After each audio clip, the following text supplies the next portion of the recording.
Some autocracies grow very fast, like China. There are also really incredible failures, right? The Philippines, Indonesia, many African countries, these are all autocracies, and they failed fantastically. Xi comes to power with the promise of tackling corruption. You can really see the rise in the bottom 20% of incomes. That's my case for a Xi Jinping character. But the question back is, does doing all of that require that you get rid of the term limit?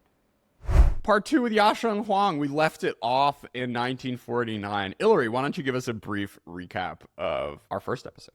Okay, so to understand China's history, what Yasheng Huang, what you're saying is we must focus on the little studied, little appreciated period after the collapse of the Han Dynasty in the 3rd century, and that during the next few centuries after this, China looks surprisingly like Europe, with no one power base, with a lot of competing ideologies. And your studies have shown that this is actually also when China was at its most inventive. But unlike Europe, this political fragmentation comes to an end. China is unified again in the 6th century under the Sui dynasty.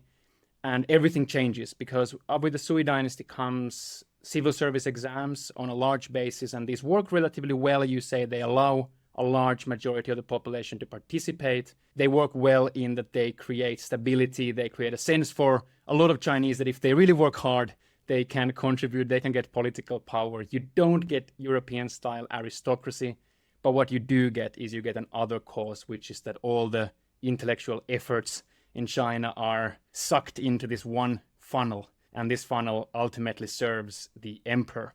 And so there is no Henry VIII versus the Pope kind of power struggle. There is no Enlightenment style intelligentsia. There are just a lot of confusion educated civil servants. With this imperial tradition, what does Mao take and what does Mao reject when he starts to rule in 1949? Yeah, thank you. That was a very good summary. Mao took over China in 1949. In some ways, he definitely inherited the autocratic aspect of the Imperial China in terms of autocratic controls, plus very strong economic controls, right? Controls of the economy, central planning, state ownership, price setting by the government. And so I would argue that politically, Communist China went beyond the Imperial China. The power of the Imperial China, of the central court, never kind of reached beyond the county level. Under Communist China, that went even further than the county level, all the way to the village, first through the land reforms, the communist system. So that was a very much in the tradition of the Imperial China, extended beyond the boundary of the political boundary of the Imperial China. In another way, he actively went against imperial tradition in the sense of de-emphasizing bureaucracy and meritocracy, right? So that began in one form in 1957, but really all the way in 1966, the Cultural Revolution, and that was the whole period when China closed down its universities, de-emphasized examination and meritocracy and expertise, right? Elevated ideology. And that was a sharp departure, not in terms of the emphasis of ideology, that was true in the Imperial China, but just a very different mechanism, not through the exam system, but through political studies, ideological studies. That pretty much kind of captured both the continuity under Mao with the Imperial China and a sharp departure from it. Yeah, it's interesting because you make this argument, which I think is very convincing, which is that like the more, Kujouified a system you have and the fewer power bases that exist, the more important like what the leader does actually matters. But I think it's also fair to say that like even a very powerful, Ming Dynasty or Song Dynasty emperor couldn't quite have executed like just the amount of crazy stuff that Mao was able to get into starting in the mid 50s and then through the end of his reign. So, he almost did the worst of both worlds, where he had all the power centralized in him as a person, but none of the bureaucracy and like cultural, I don't know, backlighting that would have made stuff like, the Great Leap Forward or Cultural Revolution impossible to actually, follow through on. Yeah, so that's an excellent observation, Jordan. I should add maybe two more things. One is obviously the difference is modernity, right? So the Imperial China couldn't rely on modern means of transportation, modern means of communication. And essentially the human capital indoctrination was the only thing that you had. And once you dispatch these officials to the remote regions, you kind of lost control over them, right? Whereas under the modern system, the control can be instantaneous and ongoing, right? You can fly back and forth, you can take the train, you can take the bus to Beijing to receive indoctrination. So that's technology makes the ruling and the extension of the central control fundamentally more far-reaching than before. And the other difference is that Imperial China, like many other traditional polities, was happy with status quo. They didn't want, incredible transformation, but very often they didn't even know what that transformation was and didn't really know how to kind of preempt. So they kind of wanted to keep the status quo as it is. Whereas Mao had a very transformative agenda, right? And so famously in 1958, famously he wanted to catch up with Britain. He wanted to catch up with America in terms of production of steel, right? So that's not something that an emperor in the Ming Dynasty was thinking about, right? And he probably didn't even know that there was a Europe. So that was a agenda-setting big difference. The Communist China was far more ambitious, transformative, and aided by Leninist technique and organizational capacity. So I really don't want to say that Communist China was a carbon copy of Imperial China, right? It had a lot of other elements borrowed from mostly from Soviet Union, and in terms of, think about the theory of the vanguard of the revolution invented by Vladimir Lenin. That is all about the ability of political elites to transform society very, very quickly, right? So Karl Marx famously predicted that communist revolution only happened after capitalism. Lenin said, no, we could launch communist revolution directly from feudalism. So that kind of transformative agenda was nowhere present during the Imperial China, but was very much the reality under Mao. Yeah, I mean, I think that kind of contrast between, Ming and Leninism and Mao is fascinating. You make this argument that, like, look, Marco Polo, he shows up in Yuan Dynasty China, and he's completely blown away. He has these incredible, diaries. He feels like he's been transported 500 years into the future. Whereas with Zheng He, like, they're going around, but like they feel like they're meeting these like backward tribal peoples who have no, culture or whatever. And it's interesting to me, to what extent this is overdetermined by China being quote unquote like ahead and more advanced and more developed. And it is harder to understand that you need to change and adapt and respond to the world if things feel like they're going pretty well, and you have the largest empire on the planet. And maybe it's just something about human nature when you sort of, particularly when your elites feel like they're number one and they're sort of established and things are going okay, that they don't really feel like they need to do a whole lot of exploration and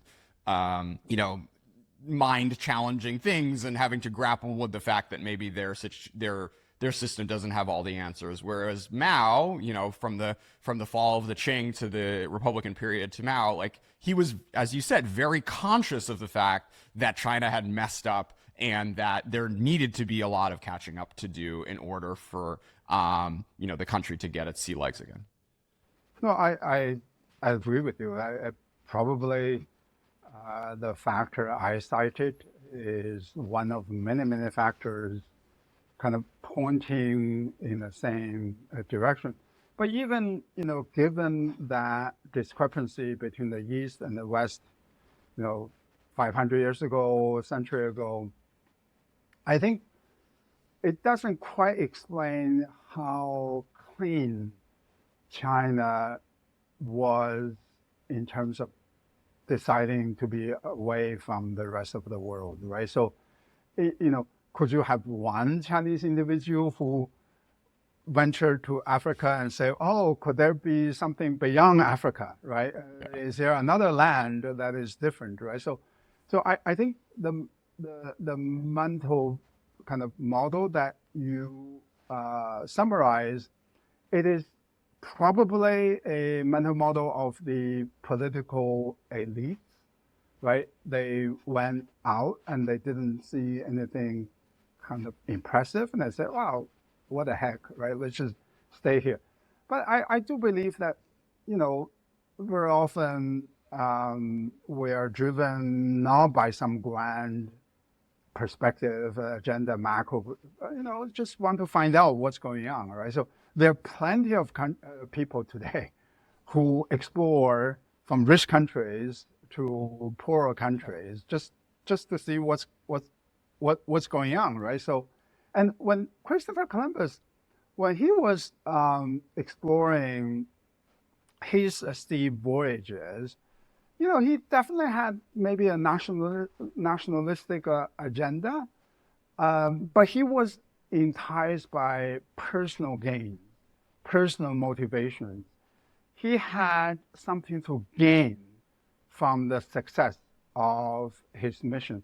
That personal stake was completely missing in Zheng He's voyages. It was a purely national mission, a state-sponsored activity. Yeah, I think that's sort of like that's the right comparison, is like if you look at European colonization in the 18th, 19th, and 20th century, like, yes, like there wasn't a lot of respect that British civil servants or the Dutch East India Company had for the natives, but like they still brought scientists and people wrote about their experiences, and like that ended up sort of flowing back into the broader ecosystem, whereas it's just like, there's not a lot of that for a few thousand, for 1,000+ years when it comes to China. Anyways, Ilary, you want to take us back to Mao? Yeah, well, I think the one really interesting thing is that so far there's one clear kind of package that in some mutated form Mao gets from imperial tradition, which is the autocratic tradition, and which I think we're probably inclined to see at least partially as a negative package. But then there is one thing which I think often is underappreciated, which is the level of human capital in terms of literacy, health that China has. And there's one of the most fascinating questions in comparative economics is the question of why China and not India. Why is China growing so much faster than India? And some people tend to say, well, maybe democracy doesn't really work when you have such a big country as India. Maybe you need to have autocracy like in China. You have quite a different take on that topic, which focuses much more on the human capital resources that China has. And I remember hearing you say, I think it was in your TED talk, that interestingly, China grows almost at the same pace or even faster than India, even during Mao, which is suggests that this is not because of policy. This is despite of policy. That there's some kind of a push to growth in China, which you don't have in India. And you link that very much to literacy, especially. Am I right? Absolutely. So the baseline judgment on China and India is based on almost just one data point that you can find on the website of the World Bank, which is the GDP per capita of China in, say, 1980 or 1990, and the GDP per capita of India during that period. It shows that India had a higher GDP per capita than China at that time. And then 20 years later, 30 years later, China's GDP per capita way surpassed India. So it was based on that data point that many people said, look at China, an autocracy, being able to grow very fast. Look at India, a democracy, not able to grow fast, and then China surpassed India. A couple of things wrong with that. One is that it's almost for sure that data is wrong. One of the problems with Chinese GDP data is that they had a Soviet system. It's called a material product measure that basically didn't include the service sector. In poor countries, you don't have industrialization, you have agricultural industrialization. And the third sector, which is pretty sizable, is the service sector. If you look at Indian economy, for many, many years, it was really the service sector that was very large. But isn't it still true that China has, since the 80s, say that there's been a more dramatic transformation in China than in India? Oh, yeah, absolutely. And would you say that that's related to these same things that we've talked about? Especially, I was really struck when I heard what you said about literacy in India and in China, of just how dramatic differences there were even before the reform period, and how those might have been one of the fuel in China's economic tank that then made them grow fast. So exactly, that's the point, right? So there are many, many differences between China and India. So the point I was making earlier disputes that initial discrepancy.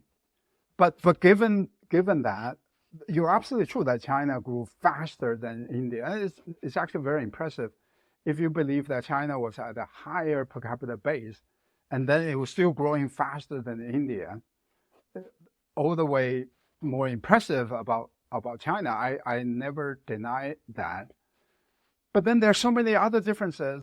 How do people first jump to the conclusion it was because India was a democracy and China was not a democracy? So that I don't quite understand, right? There are so many. How do you know it was not something else?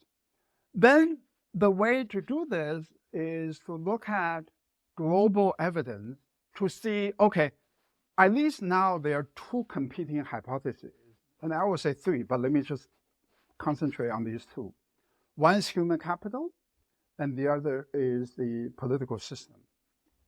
Increasingly, academic literature shows that the autocratic and democratic systems don't really have a big impact on growth rate. Some autocracies grow very fast, like China and Taiwan in 1960s and 70s, Korea 60s and 70s. There are also really incredible failures, right? The Philippines, Indonesia, many African countries, these are all autocracies, and they failed fantastically, right? So this is the problem with the formulation of that idea by many Chinese and even some Western intellectuals. I have no problem with them saying China grew faster than India. That's a factual statement. I do have a problem when they escalate that statement to a statement about the system. Then they say, autocracies grow faster. When you're talking about system, rather than a specific country, you got to have evidence on other countries that have the same system as China, right? I mean, that's just common sense. Right? So where do you think that comes from then? Like, there's some Straussian reading of that, of going to this argument as option number one, right? Well, so I mean, I think there are people who believe in autocracy, so they are grasping for evidence to show their belief actually has economic benefit. And I often point out to them, was China autocracy under Mao? If they're honest, they will say yes. And then I'll ask the following up question, did China grow very fast under Mao, right? If they're honest, they say no, right? So at least even from the case of China itself, you have positive evidence that under Deng Xiaoping, Chinese autocracy grew very fast. And then you have the negative evidence under Mao, China under autocracy didn't grow very fast. Where do you draw the conclusion? An honest person will draw the conclusion is, maybe there's something else that's different between Mao and Deng, right? What would that be? Yeah. What would that difference be? Oh, maybe globalization has something to do with it. Maybe open policies had something to do with it. Maybe private sector development has something. And people don't point to that. And they point to it's just bunkers, right? So that's why people who make that kind of argument, in my book, I pointed out this thing. If I invite them to a academic seminar, they cannot hold themselves up for 5 minutes because basic logic would demolish their view like that. And let me just point out that this is why I'm very unhappy, dissatisfied with media, because they go for these sensational statements. They typically do not examine the logic of people's views, right? So if you look at people who got, a lot of attention in the media, in the business conferences, it's not people like me, right? So I tend to lay out the logic, I tend to lay out the evidence. It is people who make sensational, overly broad statements. If you ask them, what is the logic, what is the evidence, they will do very, very badly. But typically, media don't ask them those questions. Well, yeah. So, Professor, I was, I searched your name in Chinese to find some, Chinese language interviews of you. And there was, you've been interviewed about this book in English like 25 times in podcasts. And I only found one with Yuan Li. So maybe you just need to be the change you want to see in the world. Where's the Yasheng Huang YouTube channel podcast series? Well, I'm not very good at that, for one thing. And for the other thing, to be fair to China, that's true. The Chinese interview is few and far in between. But that was not the case before. So before Xi Jinping, even in the first term of Xi Jinping, I did a lot of interviews, not about this book. This book just came out last year. I did a lot of interviews. With the Chinese social media outlets, I could actually go into great details about data and evidence, much, much more than I could with Western media. Cai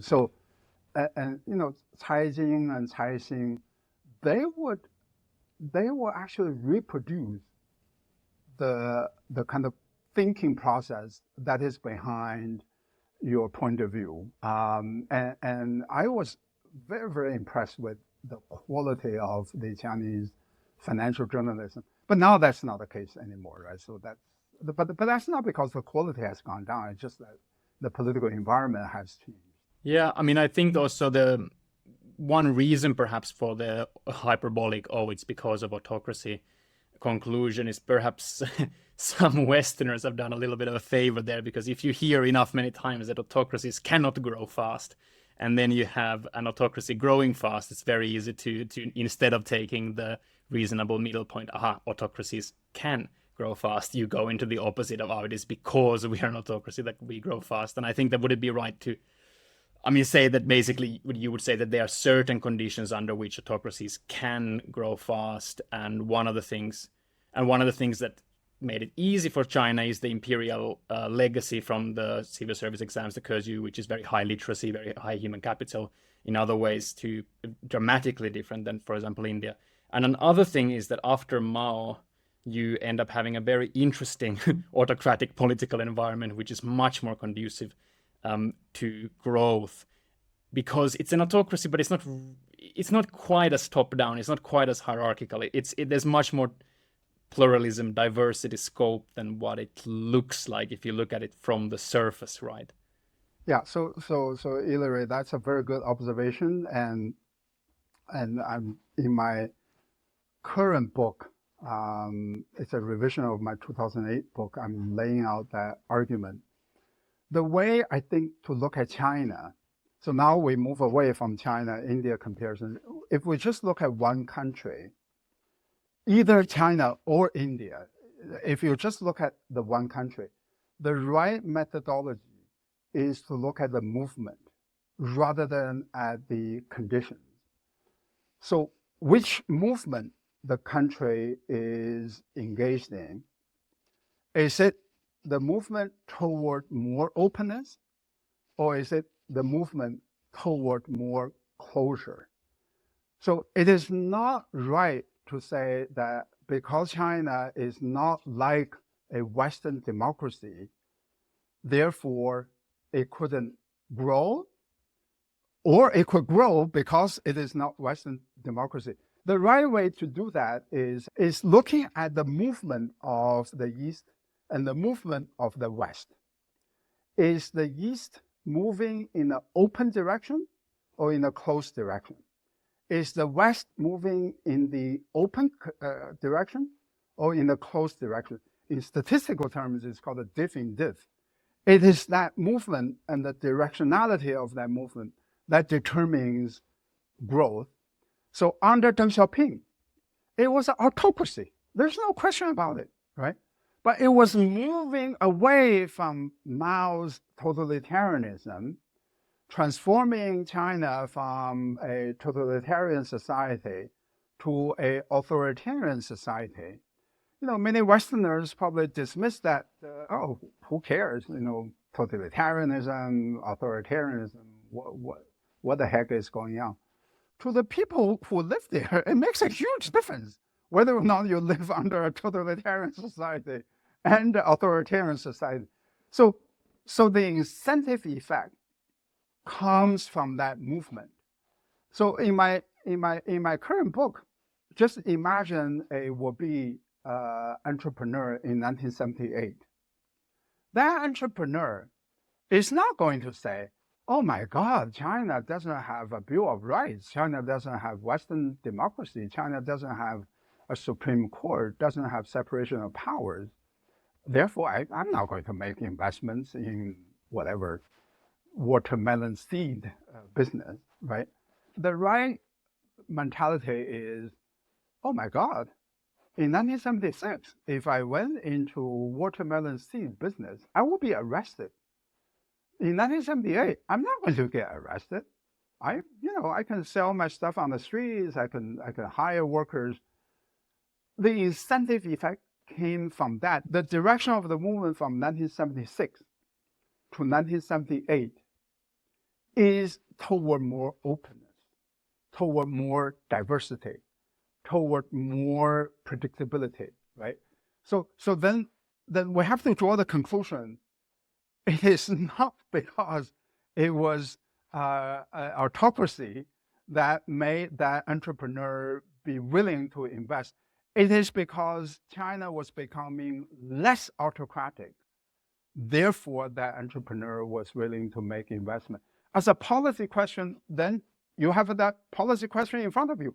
Do I move the country more toward autocracy or away from autocracy, right? Even if my decision is not about, should I change my country to a democracy? I mean, that's not really the real question.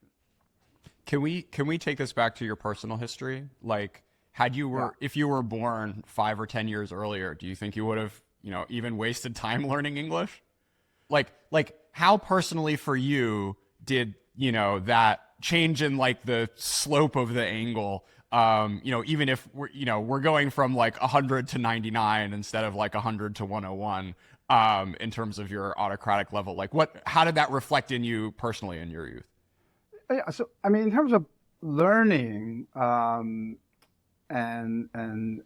this drive to acquire knowledge, in my own personal case, I was always interested in knowing more rather than in knowing less, no matter what the environment.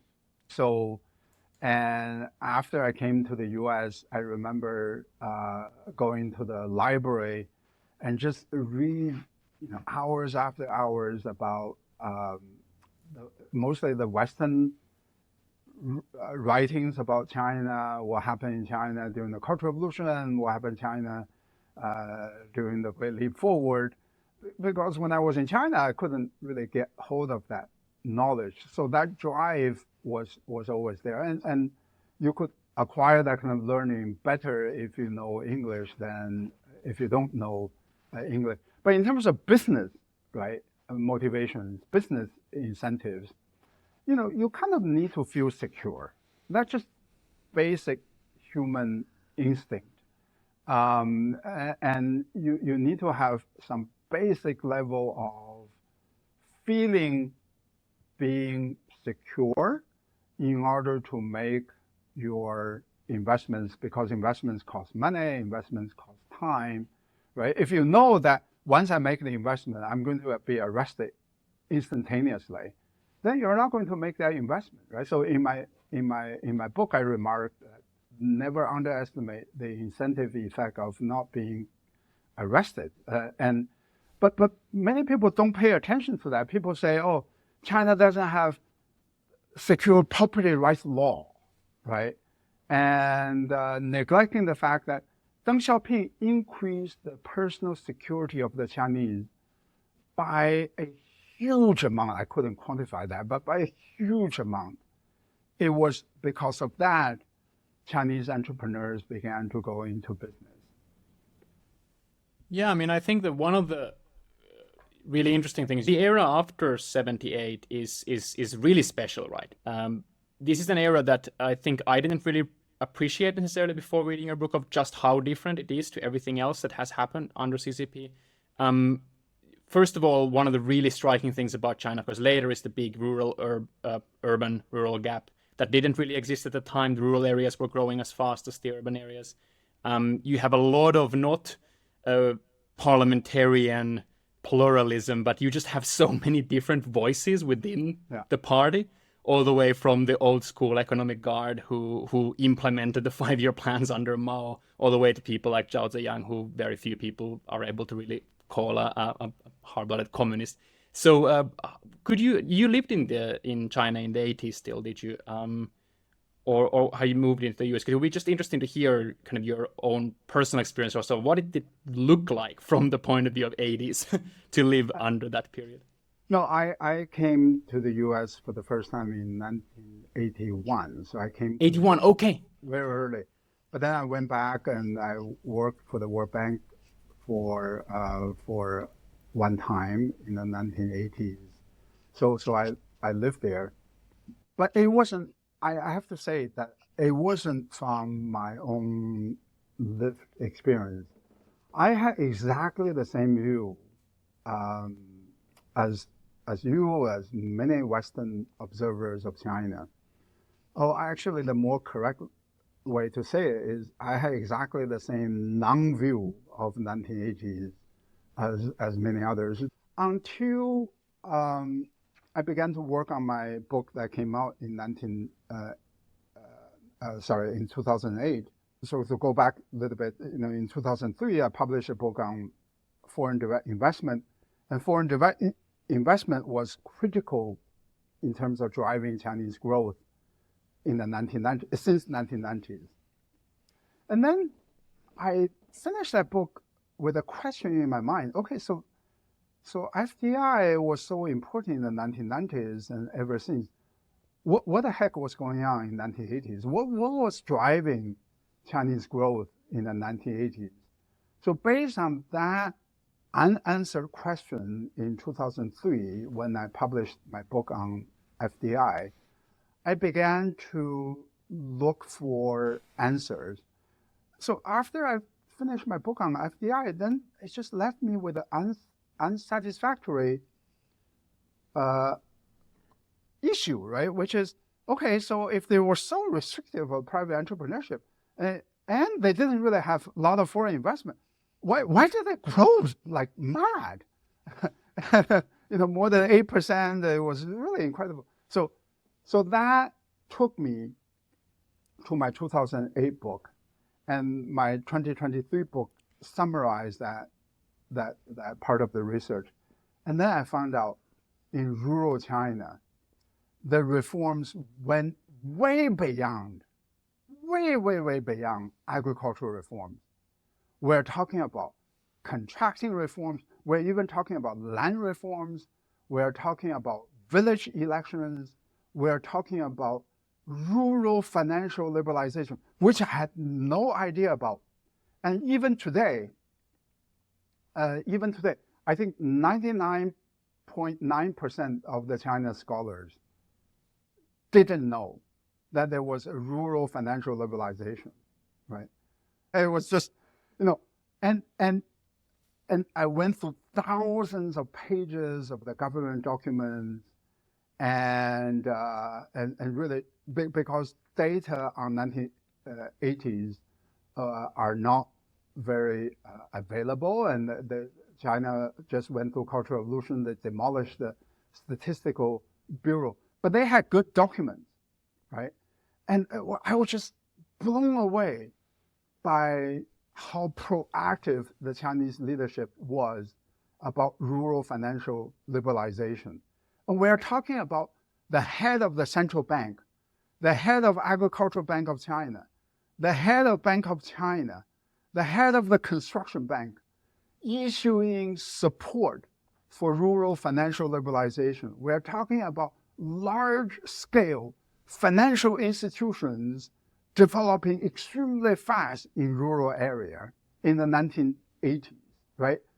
And the Western scholarship knows nothing about that period. And by the way, they don't care. There's no curiosity about that period. Even after my book was published, people say, what the heck, it's not that important. That affected 800 million people. China was 80% rural, 800 million people. And yet people just shrug their shoulders. Oh, okay, so what the heck, right? Every time I think about this, I just feel so frustrated and really sad, right? And then the overwhelming narrative is, oh, China can grow without financialization. China can grow with state-owned financial system, right? Without even any curiosity about the fact that was documented by thousands of pages of the bank documents, that was subsequently documented by statistical analysis that I did with Meijuan Chen at Australian National University, right? And yet people just simply don't care. Well, you made me very curious. So let me ask one question before we go into what happens next and why this trend does not, for example, continue. But I mentioned earlier that one of the interesting things about 80s is that it's not always just, oh, well, CCP decides to do this because they have a grand strategy. It's almost because there is no grand strategy often, because there is Deng Xiaoping versus Chen Yun, and there is Zhao Ziyang versus Li Xiannian. There is all of these kind of within-party power struggles. So when it comes to, for example, you said you've really looked into those documents. How much is it that everybody, in Beijing agreed, okay, we're just going to do this, versus how much was it like some of the liberals like Hu or Zhao was able to do this because there was just too many disagreements that no one kind of noticed in the old guard when they did it anyway? Like, how much was it a centralized decision versus some liberals were able to operate under the shadow of confusion, so to speak? So people like Hu Yaobang and Zhao Ziyang didn't wake up one day and said, oh, we got to have financial liberalization. It didn't happen that way. What is amazing about 1980s is at least twofold. There could be more. One, or threefold. One, you already talked about the political fragmentation at the very top. The second remarkable thing about that period is the policy ethos. The policy ethos was not GDP and that. It was economic growth benefiting tangibly the life of the people. As long as a policy, as long as a practice that improved the lives of the people, that's by definition the right policy, the right practice. Okay, so you have these small-scale sellers on the street in Beijing, right, selling whatever chickens and hogs and all sorts of stuff. That improved their life because they derive some income from that. We should just do it, right? The other difference is sort of taking initiative. And let me give you a concrete example. There was this incredible rural financial institution called the Rural Credit Foundation that was actually operating almost national in scale. The central bank didn't want to recognize that institution because they thought, it was private, it could disrupt the financial control, but they didn't really go out and stamp it out. And then the Ministry of Agriculture said, oh, if the central bank didn't recognize it, I will recognize it. I will give you the legitimacy, right? You can never imagine something like that happening in China today, or even in the 1990s China. That kind of local, kind of bureaucratic initiative that was there, that was the thing that created these practices. It wasn't Deng Xiaoping, it wasn't Zhao Ziyang, it wasn't Hu Yaobang. And Deng Xiaoping actually famously said, when he talked about the township and village enterprises, he said, and these are his original words, the Central Committee of the Chinese Communist Party takes no credit for it. No credit for it. It was a total surprise to us, right? So essentially there was a space for these practices that happen organically and spontaneously. That almost all of that went away, especially in rural China after 1989. So let's come to 1989 then. You have this concept of axiomatic legitimacy where, if you have 1,500 years of there being some emperor type figure ruling over the broader landmass that is China, everyone kind of expects that and defers at some level to the legitimacy of the center, except on, rare occasions when dynasties fall or, you have giant, invasions of horse people or what have you. I'm curious, Professor, to what extent you thought it was baked in, that you would have some sort of counter-revolutionary reaction. I don't think 1989 was baked in. I would concede that after 89, the way China moved was more likely than before 1989. So I would concede that point. But I don't think it was 100% determined and baked in.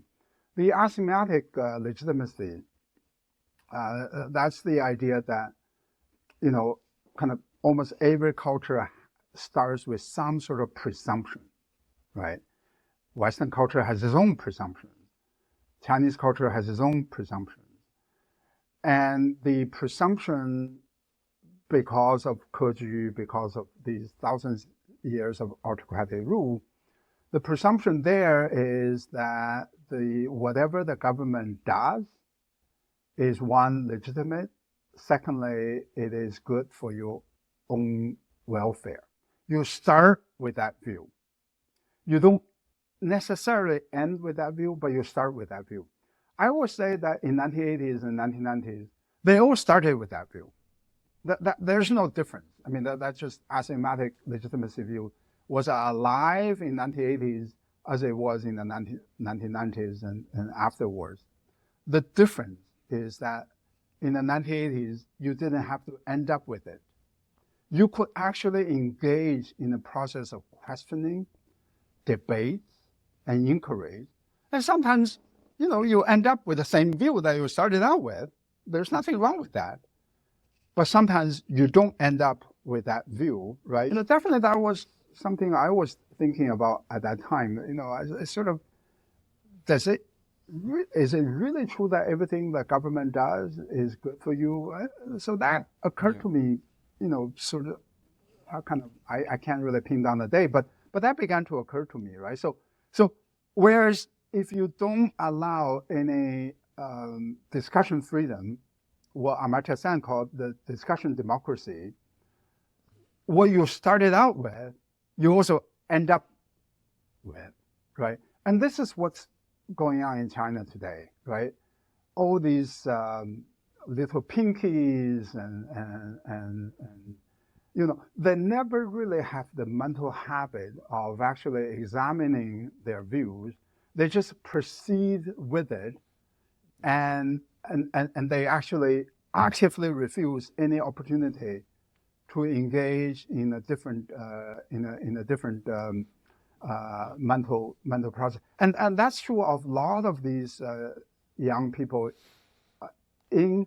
from China in the West. Even though they live in the West, they still don't give up that axiomatic view. But that's the real question, though, right? Is like, can you have a discussion democracy under a thing that calls itself the CCP? And is it okay to have little Yasheng Huangs running around in the 1980s thinking things where they don't end up believing that whoever's in power in Beijing has the right to, is just like on face legitimate? I mean, is it possible to have this, have a body that's running the country ultimately that is cool with this, or was the 80s just some kind of, anomaly where you had the giant mess of Mao and people were asking questions for a little while until they saw what people asking questions led to, and then the system responded in the way it did? Well, so I think I'm of two minds on that, whether or not 1989 was a inevitable result of this kind of looser autocratic system, or it was very much individual decisions and individual leaders' decisions, individual student decisions. So I'm sometimes I'm on one side of that view, and sometimes I'm on the other side of that view. But I do, I'm not a historian, but when I do read history, I am struck by the fact that very often history is moved by these individual events. And, clearly, if you look at Taiwan and South Korea, both of them had massacres of one way or the other, right? But they didn't decide to move in the opposite direction from the way that their economy was moving, the way their society was moving. They kind of decided, oh, okay, at some point, I got to give up. I got to give up the fight. I mean, I just sort of let it go, right? And today they are vibrant democracies, and I would argue that they are actually probably better performing on some dimensions than Western democracies. And I would argue Korean democracy and Taiwanese democracy, if you look at their performance during the pandemic, people trust their government, right? And the government said you should wear masks. then people begin to wear masks. They don't really question everything that the government says, right?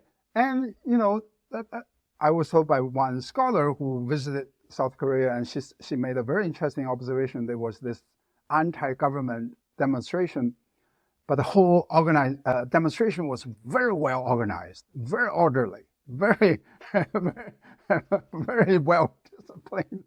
So I'm of two minds on this issue. And if you look at the 1990s, was it really necessary for the regime to reject all the political reforms from not all of them, but the ones proposed by Zhao Ziyang? They rejected all of them.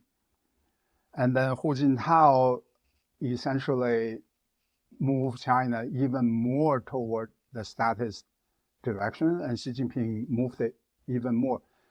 I assign most of the blame to the leadership that came to China in 1989. I call them Shanghainese because they are Shanghainese. And as a person born and raised in Beijing, my view of Shanghai is colored by that. But I think here I'm speaking historical truth. China was taken over by the Shanghainese. And then they had this view that you don't reform the political system, you do globalization, you do privatization, and critically, you do the cities. You do the cities, right, rather than countryside. Their view of the countryside, very much a Shanghainese view, their view of the countryside is, these are the burdens. The peasants, what can they do? They just grow rice and they eat their rice, but there's really nothing else they could do. They cannot possibly contribute to GDP growth. They cannot possibly contribute to technology development. So let's move the resources away from them to the cities, right? So that's kind of the China model that people now have of China: urban development, high tech, industrial policy, infrastructure. That was laid down by the Shanghainese takeover of the Chinese economy. Zhao Ziyang was gone, and a lot of these rural reformers were sidelined, marginalized because of Tiananmen.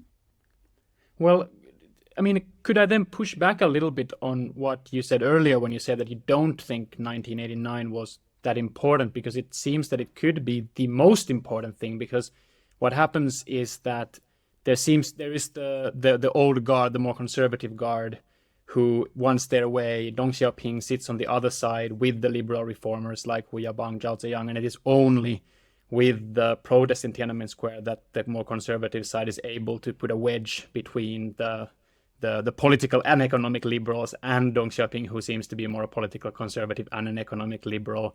And hence you get, first of all, you get the everything you just described, which I think is really interesting. But you get another thing which links back to something you mentioned earlier. You talked about the youth in China who are very, very intellectually, ideologically stubborn.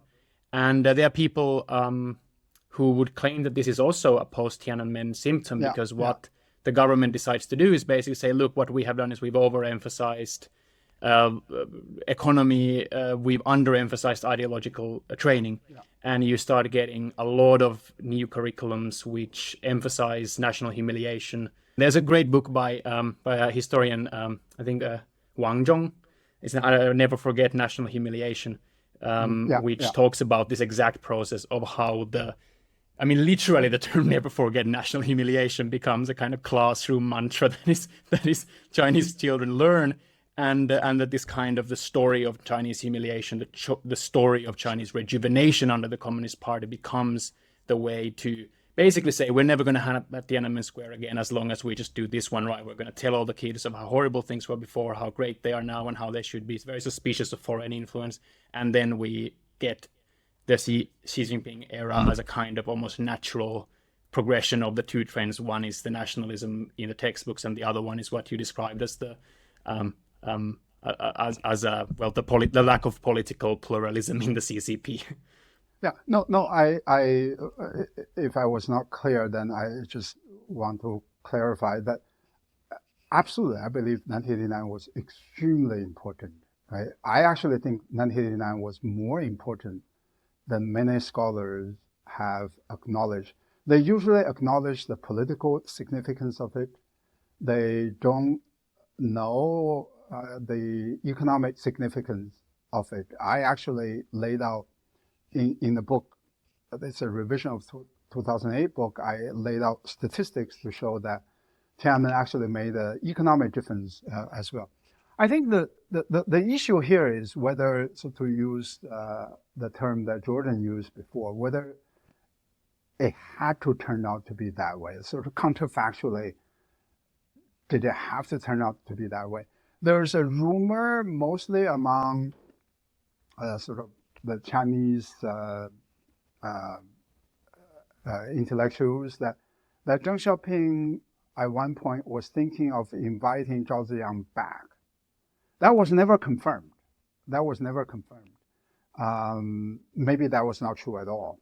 But if it were true, if Zhao Ziyang chose to come back, did China need to go down that path that far away?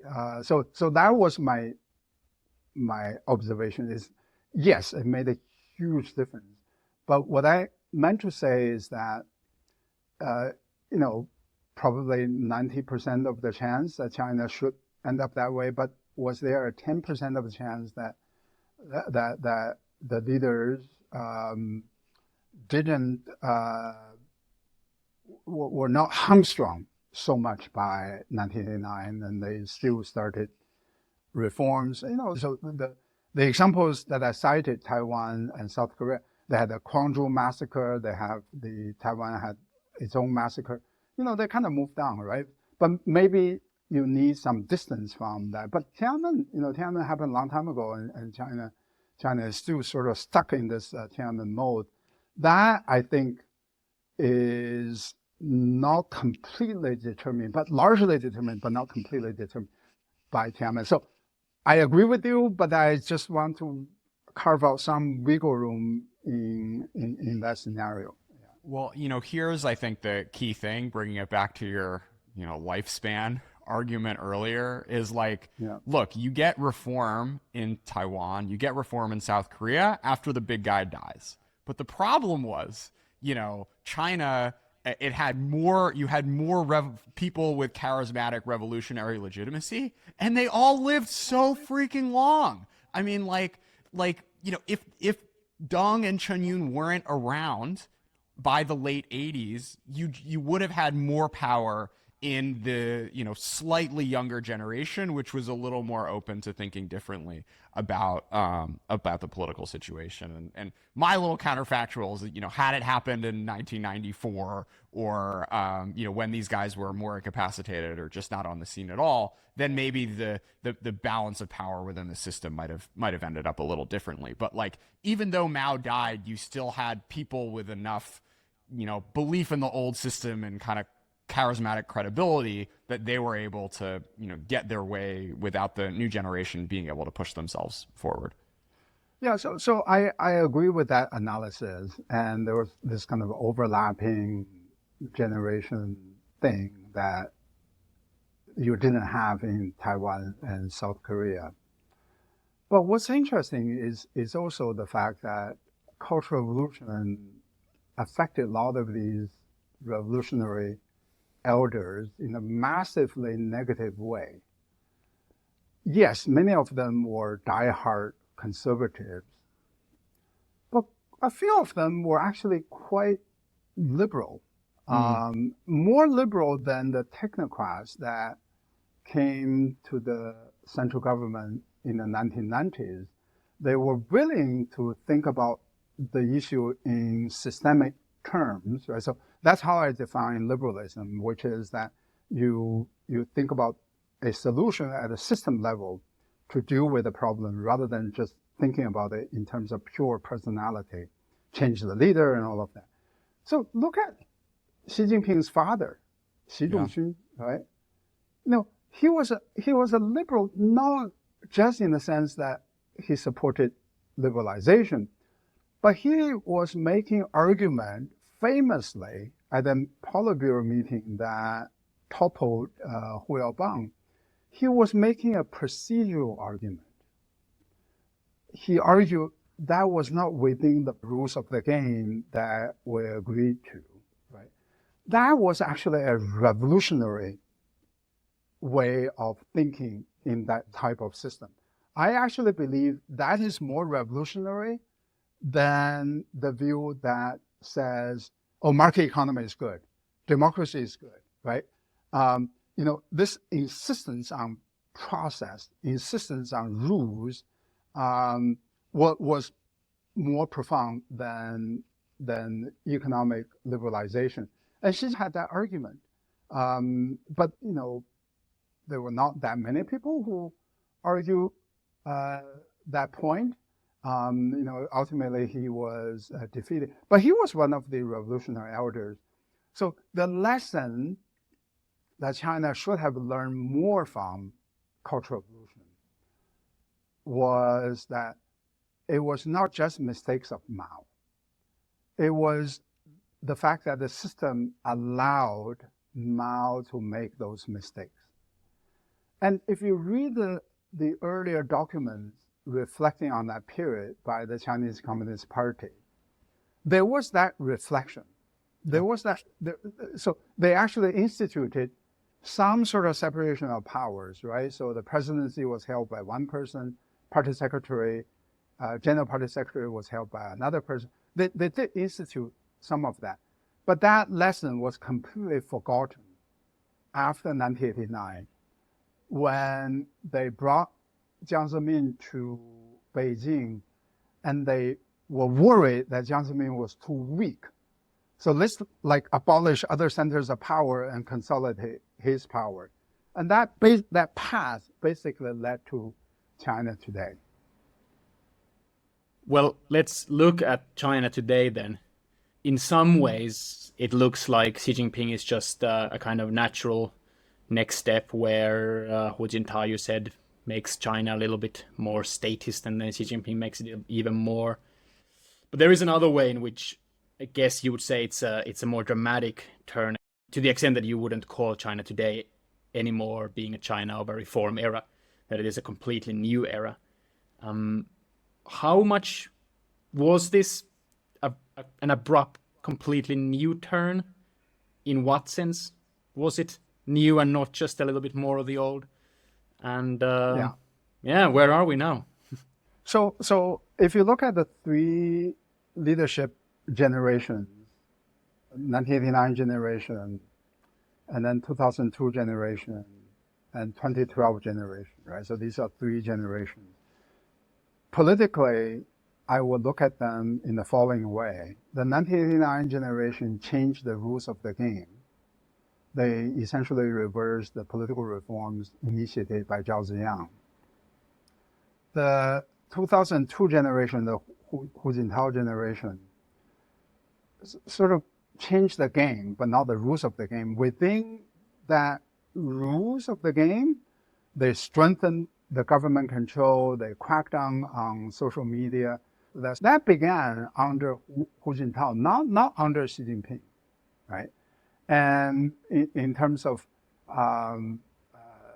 controls of NGOs, Hu Jintao went pretty far down that path because they were worried about the Velvet Revolution.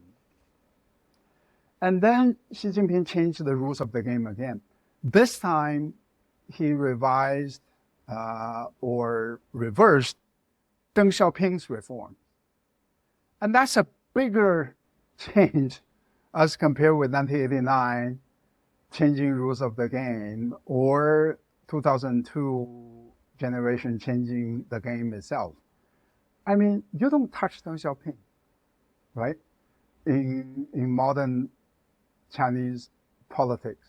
Agreed, but can you be more specific? In what sense does Xi Jinping overturn the rules of Deng Xiaoping? Getting rid of the term limit, getting rid of the mandatory retirement, getting rid of economic growth as the primary objective of the Chinese Communist Party, moving away from, kind of working with the West foreign policy.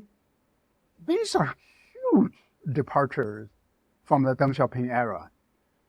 The 1989 generation, what they changed was, so Zhao Ziyang implemented separations of powers between the party and the state, transparency reforms, and some media protection of the media.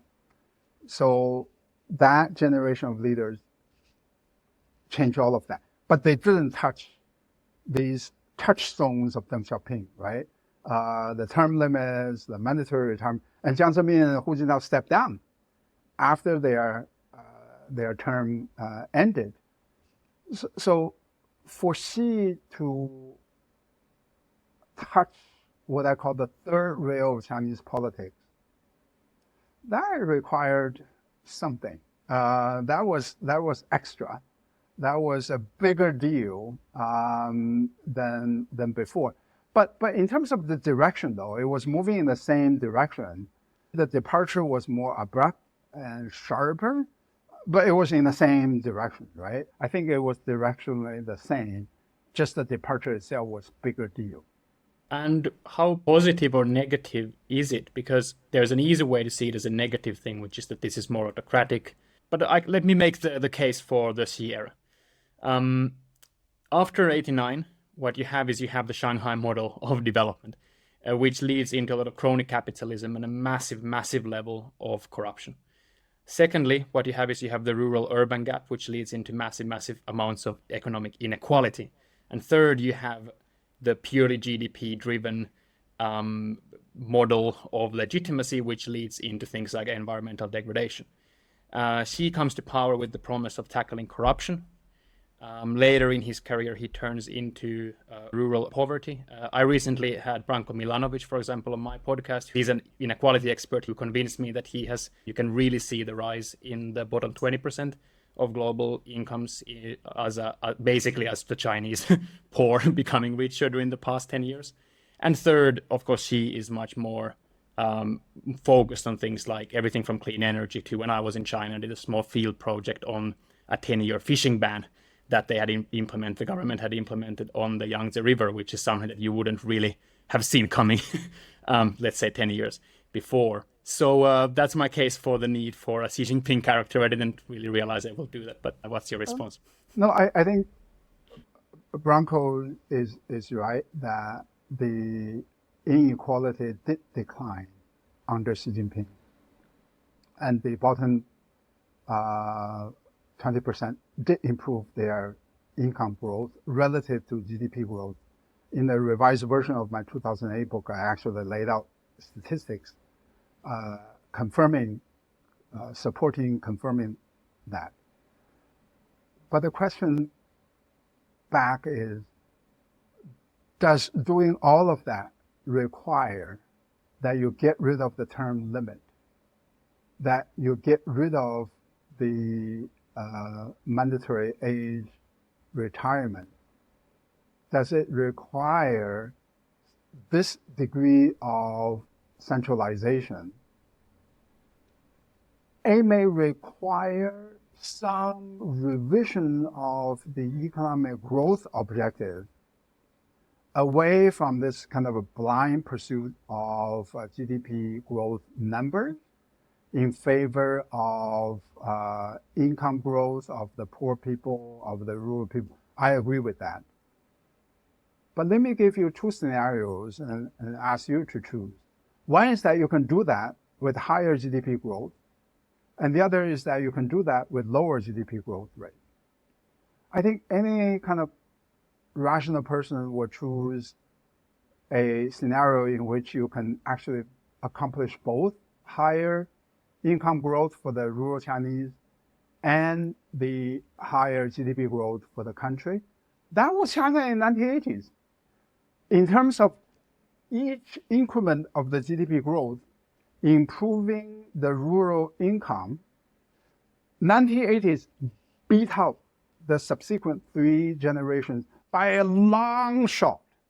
But it's not even in a close neighborhood. It beat them out by a long shot.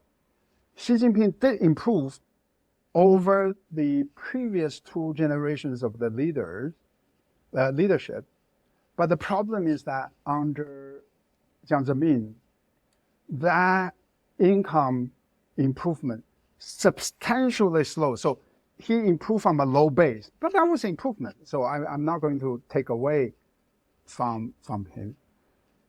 But it was achieved largely by transfers from some people to rural people, from urban people to rural people. And by the way, not at the expense of the government income. It was really at the expense of others' income.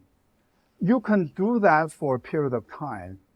I believe now, with the challenges with the GDP growth rate, it is going to become more and more difficult to rely on pure transfer. During the Zhaoxiang era, they didn't need to do a lot of transfer because rural income was growing mad, and they didn't really need to do that.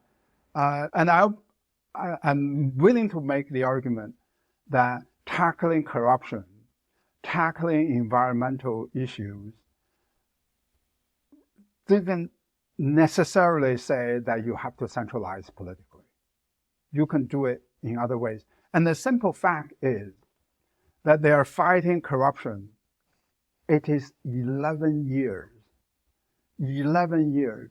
You kind of have to say, if you have to do something for 11 years, either there's too much that you need to work on it, or whatever you do is actually not effective. Maybe what you do, maybe you have to rethink about this particular way of tackling corruption. I would argue transparency, disclosure of the government, more media scrutiny, more legislative scrutiny can help in terms of tackling corruption rather than this kind of a purge approach, right?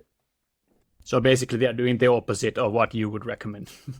In terms of the method, right? I buy into the objective, environmental improvement, clean government, improving the bottom 20% of the income. I 100% buy into those objectives. I also don't buy into the objective that everything should be about GDP, right? GDP is God. I don't buy into that. I just don't buy the method. So in terms of the GDP growth, you could have a more clean way to grow GDP rather than a kind of this investment-heavy method. But that means, okay, so how do you grow GDP by more environmentally clean ways? Then you kind of have to allow some small-scale entrepreneurship, low-tech stuff, right? More service sector activities. And these are not the activities encouraged by the current government. Okay, well, I mean, let's wrapping up the historical development from the early reform era till today. I mean, you have the liberalization in the 80s, then you have the weird confusion all the way until Xi, and now you have a very clear move towards less and less openness, less and less freedom. And you're very pessimistic. At least I read you as being very pessimistic about the future trajectory of China in general, but the economy also in particular under the current model. Could you make that case? Yeah. So I just want to be very clear. I think China has many, many good fundamentals. Entrepreneurship, human capital, and the globalization, not just in terms of factories, but also the globalization of human capital. China has gone far in that path than, say, compared with Japan, compared with lots of other countries. So China does have very good fundamentals. you're absolutely right. I'm pessimistic about China under the current policy model, right? And that model, I believe, overemphasizes the supply side, underemphasizes the demand side. It overemphasizes the kind of the industrial policy, the high tech, the technological aspects, and underemphasizes the grassroots entrepreneurship and bottom-up growth model. I'm also worried about this kind of constricted political environment, ideological environment. I'm worried about the tensions, the geopolitical tensions between China and the West. And I think the relationship, so I want to give one thing to the two generations of the leadership after 1989. They globalized Chinese economy. They globalized Chinese research and educational enterprise, right? That was doing a lot of the good to the Chinese economy, to the Chinese society. Now we're moving away from that. And so in my book, I talk about this curious combination of being worried about a Soviet-style collapse and prescribing a Brezhnev solution, right? To me, this is just profoundly puzzling, right? To avoid the Soviet-style collapse, you need to move away from Brezhnev, right? Brezhnev stagnation, political control, economic control. And one of the things that saved China was entrepreneurship, private sector development, and economic dynamism, and globalization. That saved China, as well as saving the Chinese Communist Party, right? And so I am just profoundly puzzled by this argument that you need to save China from private sector, from globalization, when those things were actually delivering these political benefits to the political system, right? So, I mean, yes, you need to tolerate quite a bit of the criticism, but that goes with the territory. And once you open up, as Deng Xiaoping famously put it, once you open the window, some flies are going to come in. But the air also comes in, right? So essentially, if you just focus on the flies without focusing on the air, that's just not the right balancing act. So these are the reasons why I don't feel optimistic. You have a really interesting point in your book where you say that there is a bit of a problem here, which is that the Chinese Communist Party genuinely thinks that a lot of the growth has been thanks to their successes. If they have a little bit more power, they can do an even better job. But what you see is that what actually allowed China to grow so much was that it had this kind of hidden pluralism where you have, because of globalization, because of academic cooperation, because of Hong Kong and Taiwan, because of all sorts of hidden things, China was actually having many, many more pluralist scope conditions than what it looked like it was having, being on paper authoritarian. And these conditions are being eroded right now. Yeah, I am constantly struck by the fact that Xi Jinping and so many Western observers agree with each other perfectly. Yes. They all believe that it was the infrastructure, it was the power of the government. It was the power of the government to leverage data, financial resources, all these things is the power of the government to organize that deliver the economic growth. They see eye to eye with each other, right? And that view among the policy elites in China was so pervasive. And by the way, that predated Xi Jinping. I think Xi Jinping went a little bit further than that view would have justified. and because he went after the private sector as well. But it was a similar view, right? So as long as the government is powerful, let's build a new city, let's build a new railway, let's build a new airport, right?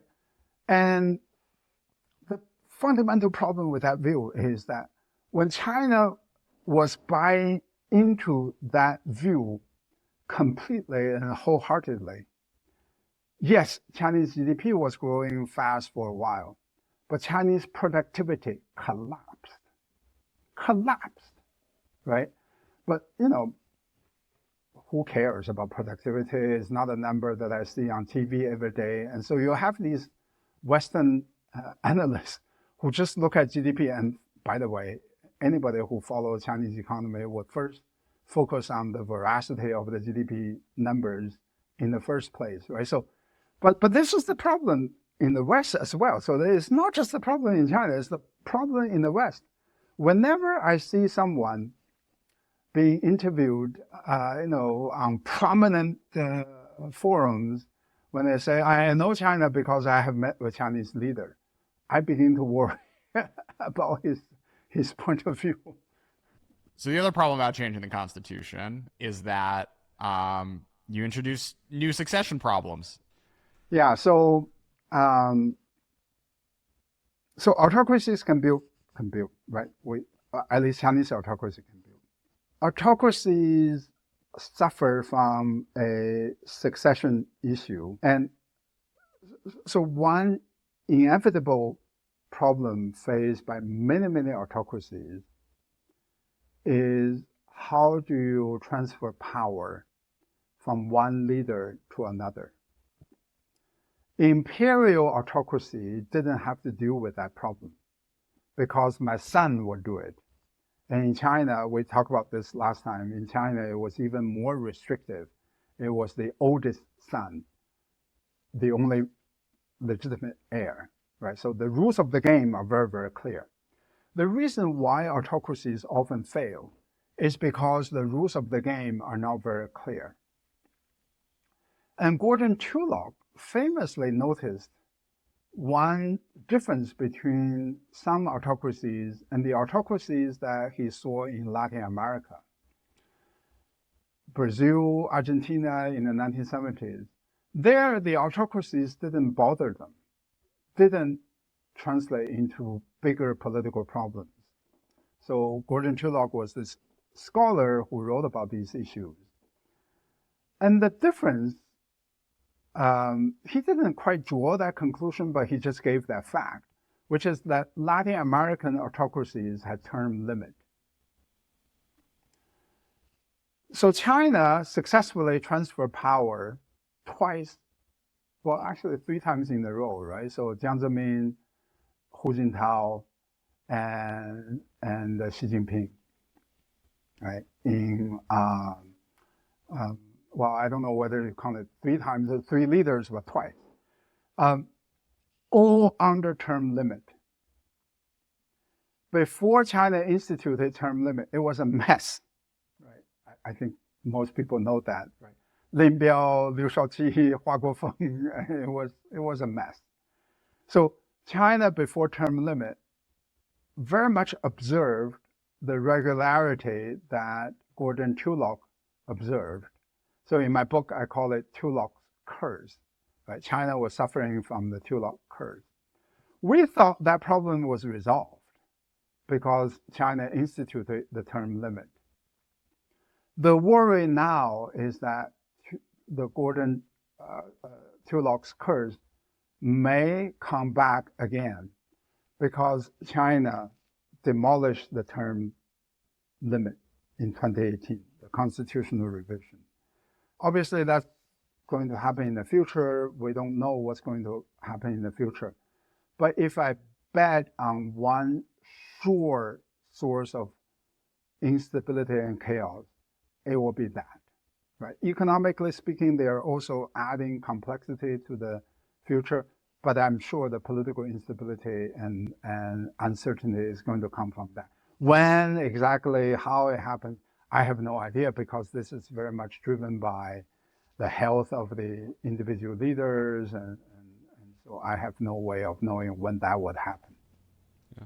So, one thing that people don't pick up on a lot when you think about post-Mao and Hua Guofeng, the Game of Foreign Dung, is the fact that China started its only war also during that period. There's Joseph Cherigian makes the argument in his book that starting the war in Vietnam, basically, the war with Ho Chi Minh, basically like when literally everyone else on the Politburo and PLA thought it was a bad idea, was a way for him to stamp his final control on the system and say, like, look, I'm the one in charge. I can tell you all to do things. And, he had his reasons, but one of them was partially to sort of solidify him being the top dog in the new era. I'm curious, for your reflections on the invasion of Vietnam and to what extent just like messy transitions end up leading to international adventurism. Yeah. Okay. So that could be right. But I think the current discussion about Xi is quite different, right? So Deng was a contender at that time. He wasn't the supreme leader. Now the chattering is about whether or not Xi is going to attack Taiwan. Yeah, no, exactly. Like this is the scenario that I actually find more scary. Is not Xi waking up one day and deciding to do something, but there being enough kind of mess in whatever happens in the immediate aftermath of Xi that there's some domestic political reason to start being more aggressive than in the past. I see. That's interesting. So a sort of a contending successor was thinking of moving that. Yeah, okay. Yeah. Or we just get material for a really fun Death of Stalin-like film called Death of Xi. Let's talk a little bit about the sort of, what challenges you face in succession when you can't rely on the firstborn and you sort of remove the legitimacy. Like what new complications does it implement, even if the person tries to pick a successor?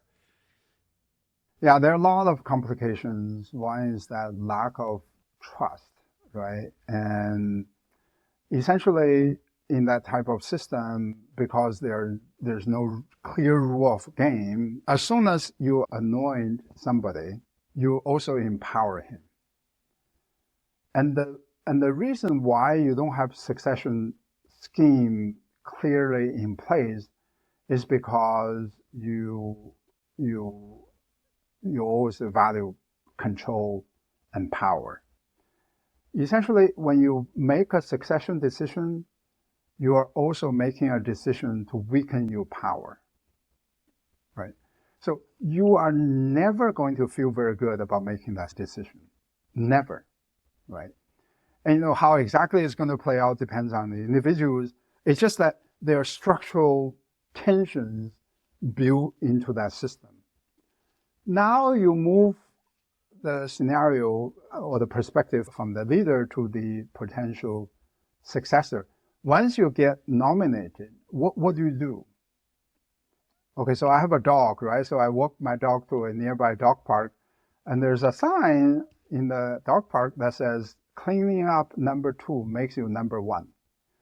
I think there's that dynamic in the succession, right? So to be number 2 is never going to be a very comfortable position, because the number 1 is not very trusting of you, and he's going to watch you every move. But on the other hand, if you don't do anything, that may be used as an excuse against you, right? And so there are 2 likely scenarios, and both of them are correlated with each other. One is that you make multiple mistakes. Because you make multiple mistakes, you delay that decision to the last moment, as Mao did, right? Mao anointed Hua Guofeng almost on his deathbed. Okay, so once you do that, your mental capacity is not at a high level, your physical capacity is not at a high level. That decision, the probability of that decision being wrong is very high.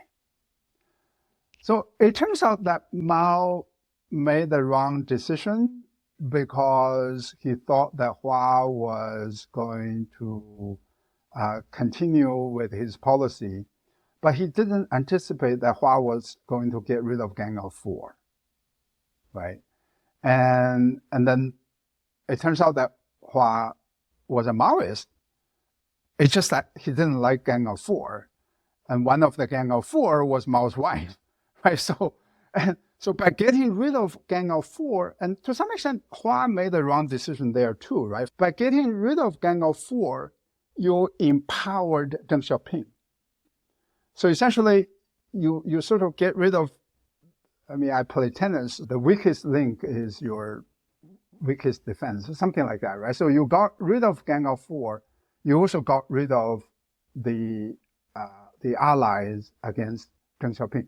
So these theoretical dynamics play out, and they almost guarantee a uncertain, chaotic process. I just don't know what the next game is going to be play out because there are so many individual characters we don't know much about, and we don't really know what the specific scenario is going to be. But I think one thing we can be certain about is lack of stability and certainty. So you point to this almost original sin of U.S.-China engagement from post Tiananmen through mid 2010s, where the engagement strategy wasn't really a strategy; it was kind of like a tautology. And in order to have an engagement strategy, you also need to have a disengagement strategy, and that was never something that the American political system really took to heart. In the 90s, 2000s, and early 2010s. Why don't you elaborate on what could have been? Yeah, so the engagement strategy was originally justified on political grounds rather than just on economic grounds, right? So if you read the speeches by Bush and Clinton, who laid out this strategy, they justified it in political terms. It was also in the aftermath of the East Asian tigers transforming into a democracy. So they kind of took a page from that history, and then they imagined that on China 20 years in the future. Right? So that was the thing. I'm only going to talk about the U.S. side. I'm going to ignore the Chinese side. Once that strategy was in place, they kind of let it run on its own, right? So it all became economics. Even though the original justification was political, the implementation was all economic, right? Financial, access to the Chinese market, investments, GM, right? It was all about economic and business interests.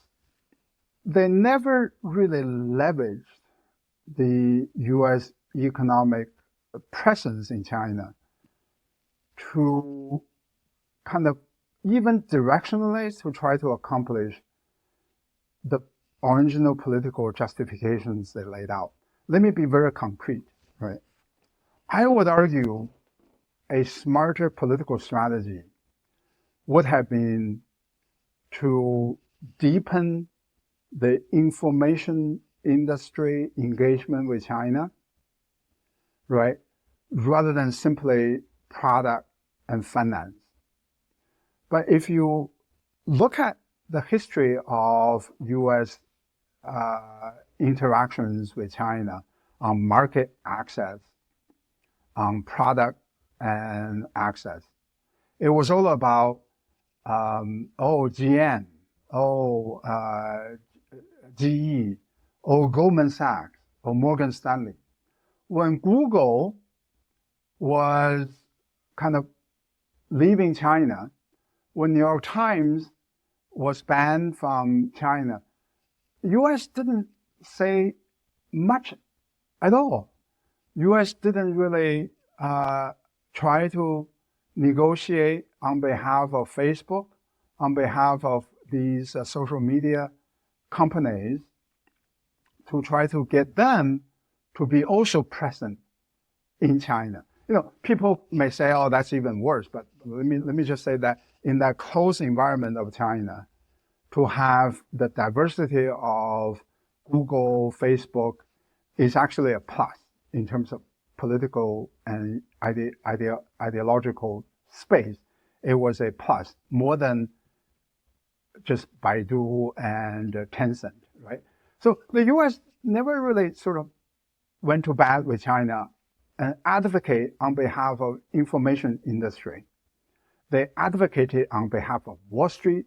They advocated on behalf of big manufacturing companies, treasury secretaries and commerce secretaries. So I would argue that was a unthinking strategy. They never really link the economic activities with the potential political spillovers. And I would argue that information industry will give you more of these political spillovers than finance and big manufacturers. The other critique is that maybe it's built in the nature of the process. It is difficult to disengage. It's easier to engage more. And sometimes democracy has to recognize that there are decisions that we just don't control. Once the cat is out of the bag, it is out of the bag, right? So this is a asymmetrical game that we are observing between China and the US. China can actually choose to engage and choose to disengage.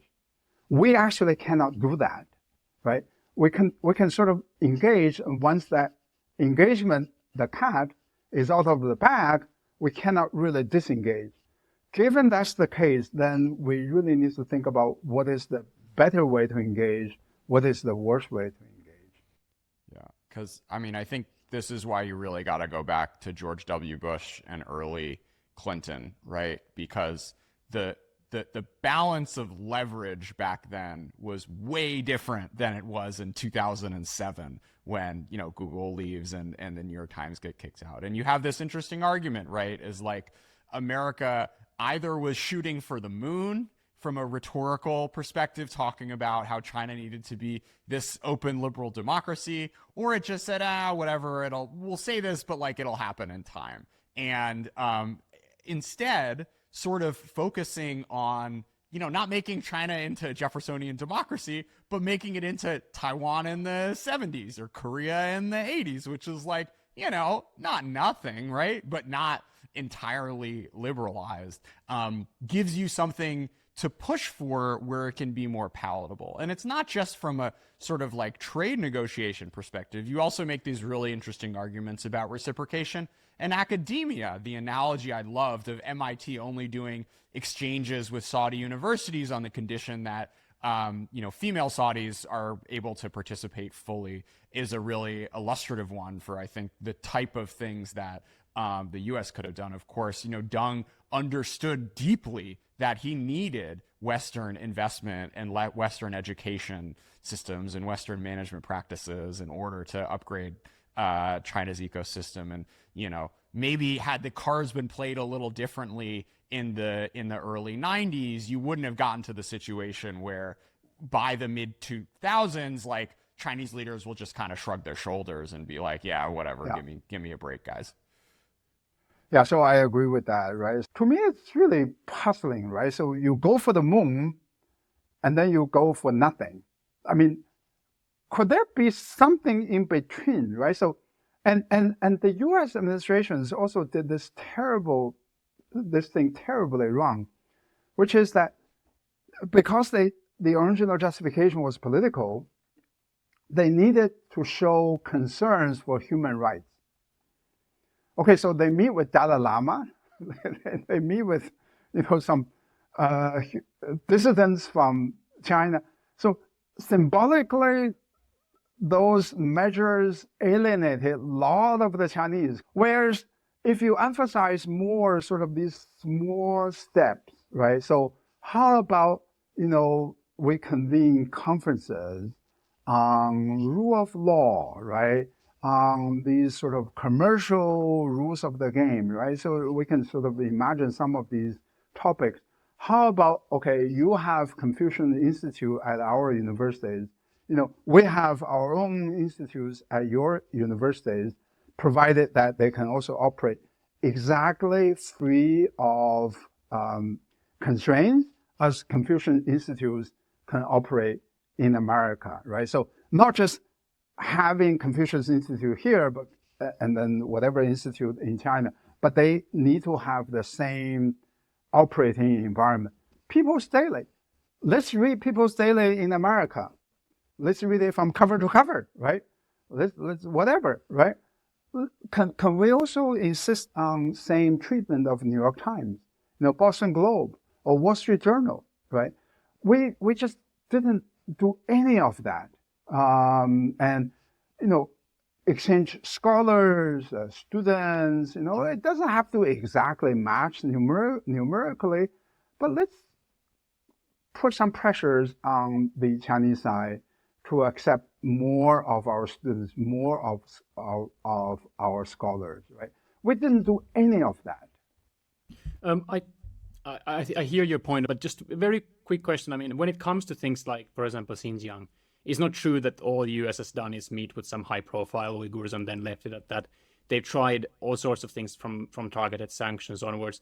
This is too big of a question to, but let me ask a very sharp one, which is, do you think that US could do better on things like Xinjiang, or is it just fundamentally there's only that much you can do from the other side of the world to a massive issue like that? So we are sort of going back to this meta questions about engage and disengagement, right? So the Xinjiang thing is now punishment, disengagement, right?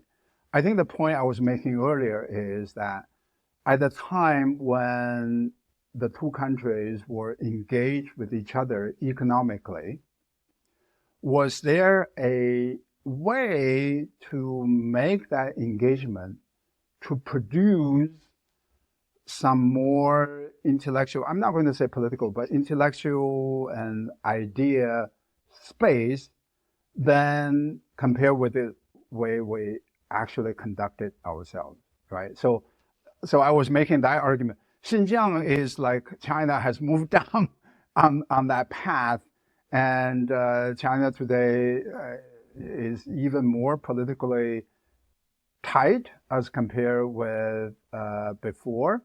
And now there's a legitimate question, can we still engage with a country that has gone so far on the political path as China has? I think it's a tougher issue now than before. Yeah. So on this, I don't think I have a clear view whether or not we should still engage or we should stop engagement altogether. I think the reason you get the president's meeting with the Dalai Lama and you get the sort of engagement with, not fighting for the New York Times, but fighting for factories and financial access is American domestic politics, right? Like Tibet was a big thing in American politics in the early and mid 90s. And, money matters in Washington. And this sort of strategy that you're laying out where you're doing these bets on, the future of, creating a Chinese intelligentsia that's going to, give you dividends 10, 20, 30 years down the road would have taken, I think, a pretty enlightened viewpoint. But I do want to stay on this because one of the scary things for me about, you mentioned this earlier, the the little pinks and the kind of closing down of the Chinese domestic ecosystem, as well as the crackdown on, one of the scary things I'm worried about into the 2020s and beyond is the, liberals or open-minded thinking just losing an entire generation. It's striking, right, that you see Jiang Yiming and Jack Ma were pretty open to the West. They've spent time here, and I think all of you can find old WeChat posts of the CEOs of the new generation of tech companies all talking about how they wanted a more liberal order. And the worry I have is like, well, when you lean too far away, then like you sort of lose any of that. I'm curious if you have any reflections on that, or the fact that like the vast majority of critiques in China come from the left as opposed to the right about how the party isn't actually doing enough for poor people and whatnot. Well, so I mean, it comes from it's a little bit like the U.S. in the sense that the right-wingers in the U.S. can say all sorts of things without facing, some of the consequences, right? So you can praise Nazi Germany, you can do all these things, and in China, the kind of the rhetorical primacy lies with the people who, I consider myself as a leftist. So I'm not going to dignify those people with that label. And I think they're just nationalists. They're nationalists, and I actually believe that a lot of them are more similar to the right-wing nationalists in the West than they are to the ideological leftist-leaning people in the West, right? So if you think about the leftists, they actually care about the people, right?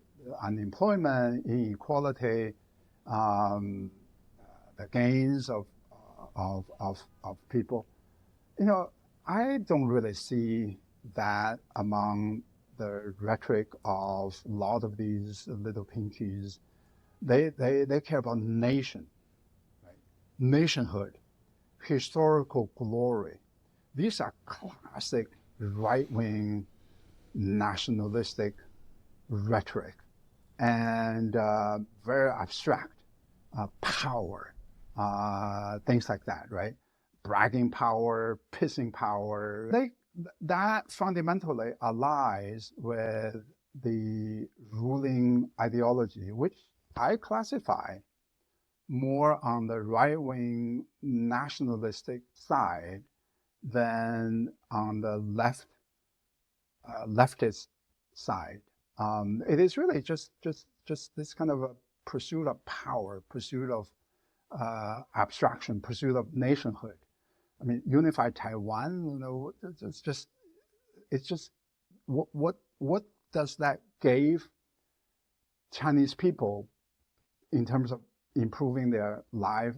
I would argue very little, right? But somehow unification of the country under the same political system is like enormously glorious. And I fundamentally just, my temperament, my way of thinking fundamentally are different from that. I care more about tangible things. Maybe I'm small-minded. I don't think about nation. One of your really interesting arguments that you think Washington should take on is, rather than centering arguments around ethnic minorities in China, it should instead be around, your poor, persecuted CCP cadre and what they could gain from relative liberalization. Why don't you make that case? Well, I mean, it's interesting, right? So a lot of the CCP elites actually suffered terribly in the end. And I think, look at Liu Shaoqi, right? And look at some 4 million people that were purged under Xi Jinping on corruption charges.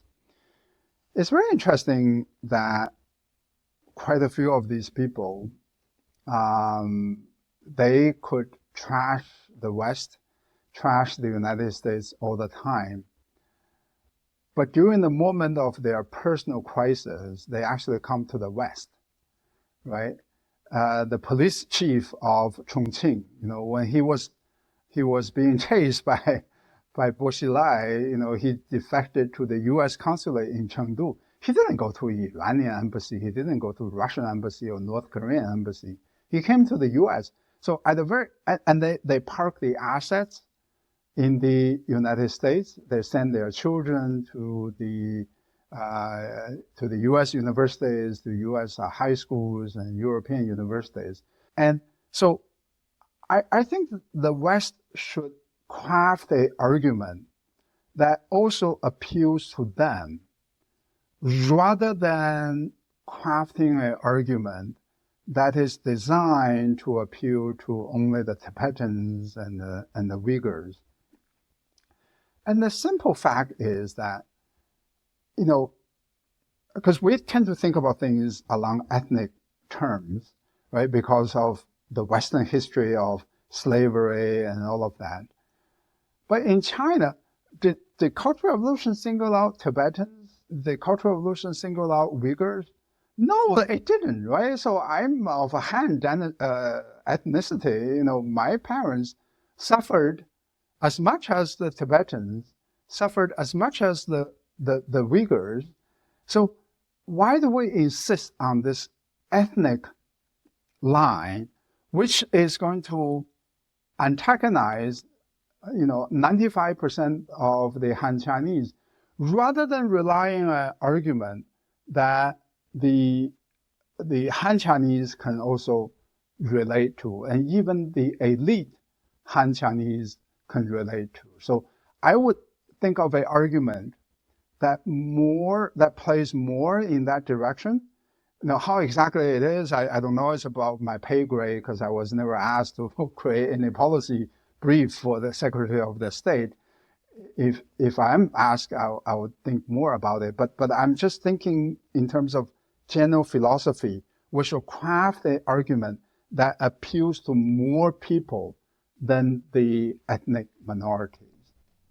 I love this. You have a few great examples of it's the equivalent of finding Jesus on your deathbed, with Liu Xiaoqi waving a copy of the Constitution and protesting that he had rights during a struggle session, and Gu Kailai, of course, Bo Xilai's wife, who ordered that hit and then ended up getting a commuted death sentence, writing in the late 1990s that American judicial system is so slow and whatever.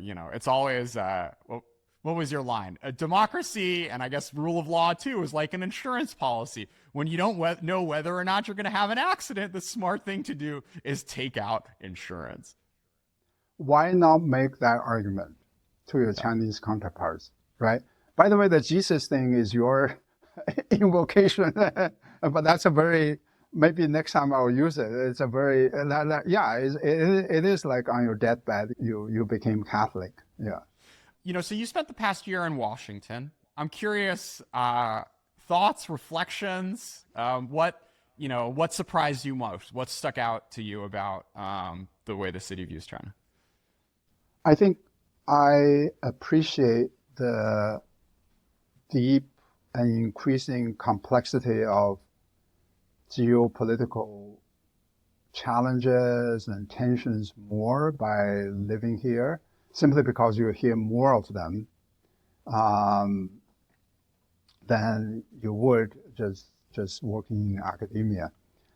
And they are complex issues, right? So, I can be critical in my book here and there, but I do want to appreciate that there are people in the city that want to do good.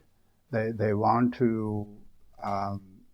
I think they are. We do hear about sometimes this going over the board rhetoric against China. But there are also people who want to strike the right balance.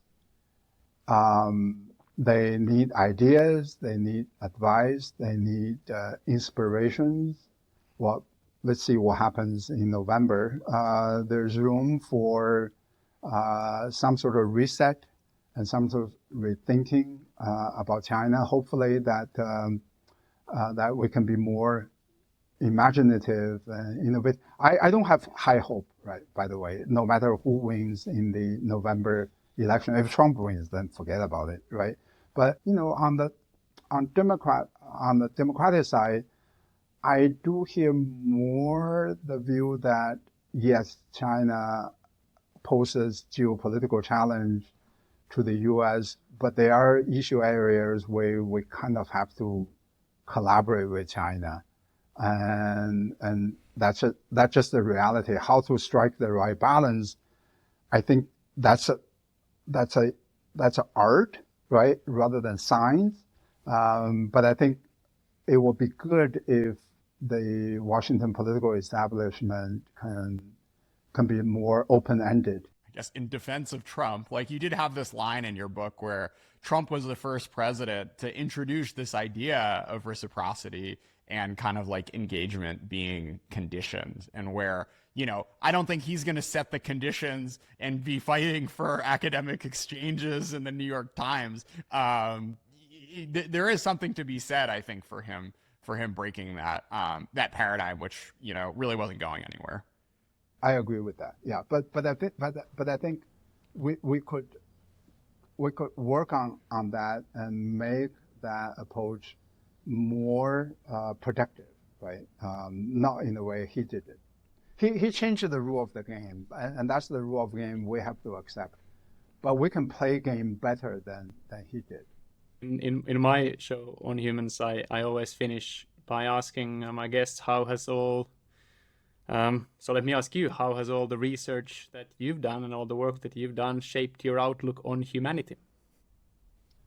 So I think I have come to appreciate surprises, contingencies, and lack of predictability in history and in the world more than I did before, right? In a narrow academic environment where we always work on universal kind of regularities and determinism and all of that. But I think this is what history has taught me, that there are consequential turning points.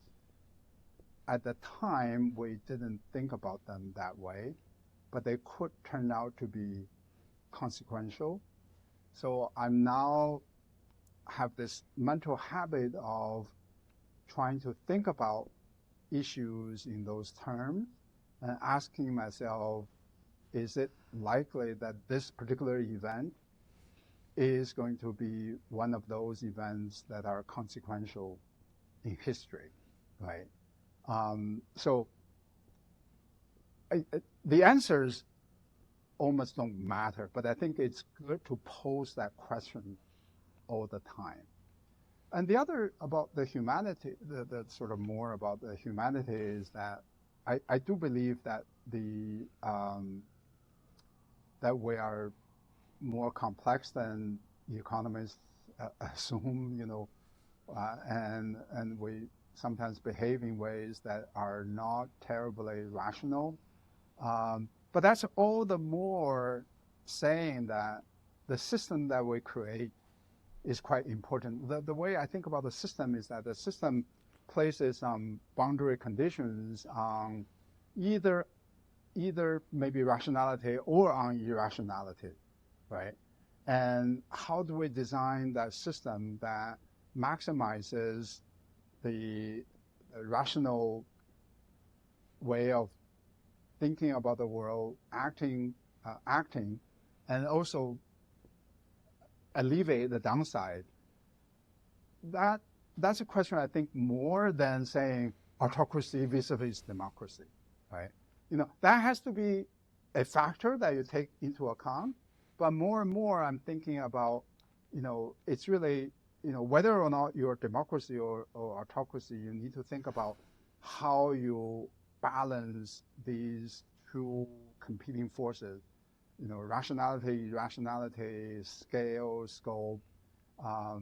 That's something I didn't quite I wasn't thinking along that way before, and this research has taught me that that probably is the right way to think about it, about the world and about ourselves. Um, wow.